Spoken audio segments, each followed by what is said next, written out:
When you think of the Toyota Supra, you probably think of this. Well, me too. But no, we're talking about this. Yeah. Let's get into it. So in this video, we're talking about the Jester Classic. It's a sports car that you can buy off of Legendary Motorsport for just a little under $800,000. It's of course a two-seater coupe, part of the After Hours DLC. Now, it's insane. I gotta say that for myself. It can perform very well on the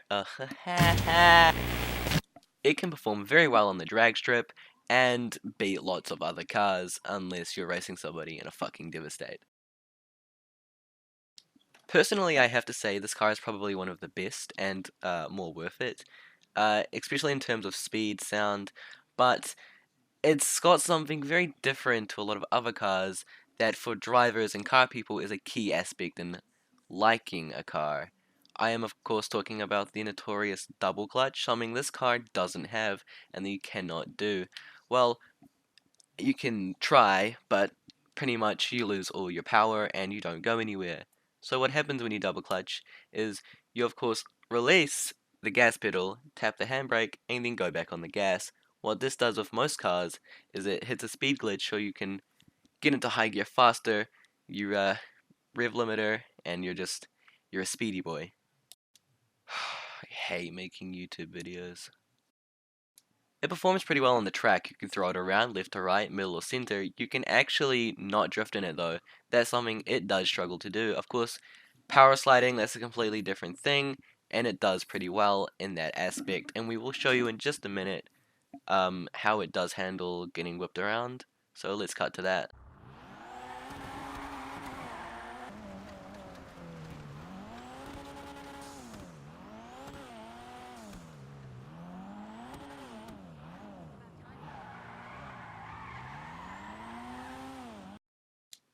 Okay, so yeah, maybe I'm just a little bit wrong on the drifting thing. It can totally go around the corner, but it's actually just power sliding. This isn't a drift. A drift is where you're doing multiple corners without having to keep ripping the handbrake as you turn.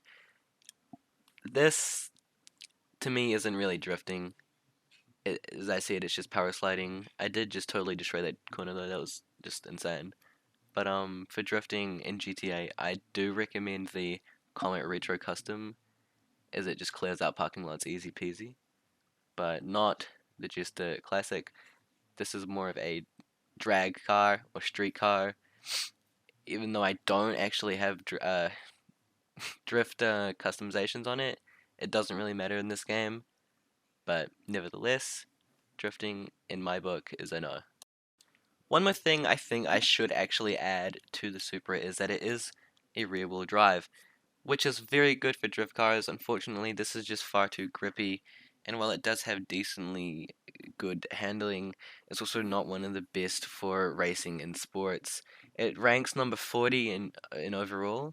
YouTuber Bruffy1322 actually did testing on this, and it did rank quite literally number 40 in sports.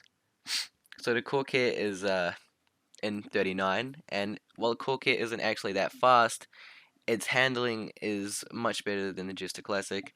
For speed, the Jester Classic can very easily get up to 140 miles an hour, which is what makes it an insane drag car.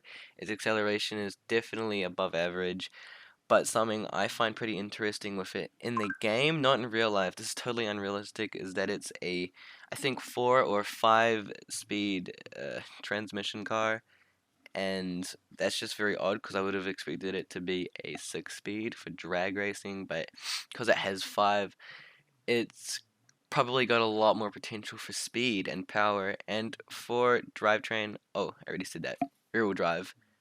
I think we've touched bases on anything, and actually just editing this now, I realized that I don't actually have any footage of me hitting the good old racetrack, but there's probably videos of that on YouTube anyway, so thanks for watching the video, have a lovely day.